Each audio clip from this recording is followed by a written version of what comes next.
Hello दोस्तों, the 2 minute show में आप लोगों का इस्तकबाल करता हूँ, खैर मकदम करता हूँ।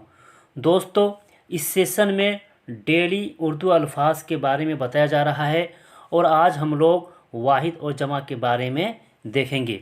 दोस्तों, उर्दू के हर एग्ज़ाम में वाहिद और जमा से मुताल्लिक़ सवाल देखने को मिलता है, इसलिए आप इस वीडियो को ज़रूर देखिएगा। दोस्तों, ये सेशन उन सभी के लिए फ़ायदेमंद साबित होगा जो उर्दू एग्ज़ाम की तैयारी कर रहे हैं, चाहे वो JSSC हो, JPSC हो, JTET हो, BPSC हो, STET हो या उर्दू के किसी भी एग्ज़ाम की तैयारी अगर कर रहे हैं तो ये सेशन उनके लिए बहुत ही फ़ायदेमंद साबित होगा। ठीक है दोस्तों, तो आज हम लोग वाहिद और जमा के बारे में देखते हैं। आगे बढ़ने से पहले दोस्तों, अगर आप पहली बार चैनल पर आए हैं तो चैनल को सब्सक्राइब जरूर कर लीजिएगा, बेल आइकन को प्रेस कर लीजिएगा और इस सेशन को दोस्तों शेयर जरूर कर दीजिएगा। तो चलो शुरू करते हैं। तो एक नंबर में है दोस्तों एहसान, वाहिद है और इसका जमा है एहसानात।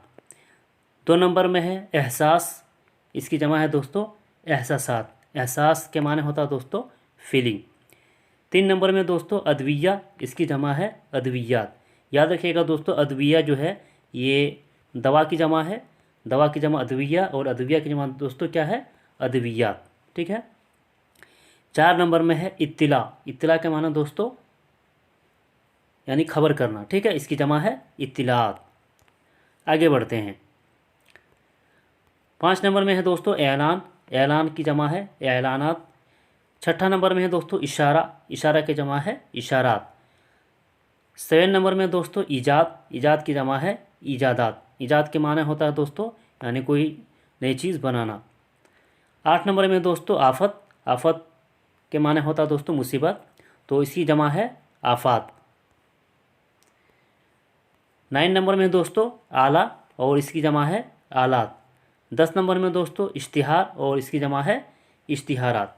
तो दोस्तों हम लोगों ने देख लिया 1 से 10 तक, है ना, वाहिद और जमा को। तो इसी तरह दोस्तों इस सेशन में डेली, है ना, 10 उर्दू अल्फाज आप लोगों को बताया जाएगा। तो आप इससे याद रखिएगा क्योंकि हर एग्ज़ाम में इन्हीं से सवाल बनता है। ठीक है। तो अभी दोस्तों जैसे वाहिद और जमा चल रहा है, इसके बाद दोस्तों जैसे ही, है ना, ये कंप्लीट होगा, इसके बाद दोस्तों हम लेकर आएंगे मुतज़ात। ठीक है, मुतज़ात यानी ज़ीद। ठीक है, जिसे इंग्लिश में कहा जाता है दोस्तों यानी एंटोनिम्स। तो आज के लिए इतने ही दोस्तों, वीडियो को लाइक और शेयर ज़रूर कर दीजिएगा। ठीक है, तो फिर हम लोग मिलते हैं दोस्तों, तब तक के लिए खुदा हाफिज़।